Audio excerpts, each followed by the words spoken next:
ದಲ್ಲಿ ನಮ್ಮ ಧರ್ಮರಾಯರಿದ್ದರು ಹೆಣ್ಣಿಂದ ವನವಾಸವೆಂದು ಸತಿಯ ನಿಂದಿಸಿದ್ದರು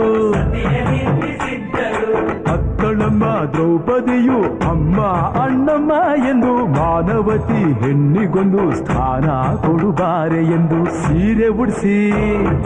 ಬಳೆಯ ತೊಡಿಸಿ ಸೀರೆ ಉಡಿಸಿ ಬಳೆಯ ತೊಡಿಸಿ ತಾಳಿ ಕಟ್ಟಿಸಿ ಹೆಣ್ಣು ಇಲ್ಲದೆ ಧರ್ಮ ಇಲ್ಲ ಎಂದು ಬೋಧಿಸಿ ಧರ್ಮನಿಗೆ ತಲೆಗೆ ಏಳು ಧರ್ಮನಿಗೆ ತಲೆಗೆ ಏಳು ಮಡಿಕೆ ಕೂರಿಸಿ ಕೈಗೆ ಕತ್ತಿ ಕೊಟ್ಟು ಕರಗ ಶಕ್ತಿ ತೋರಿಸಿ ನನ್ನನ್ನು ಶಂಕಿಸಿದರೆ ನನ್ನನ್ನು ಶಂಕಿಸಿದರೆ ಪ್ರಳಯ ಎಂದಳಮ್ಮ ನನಗೆ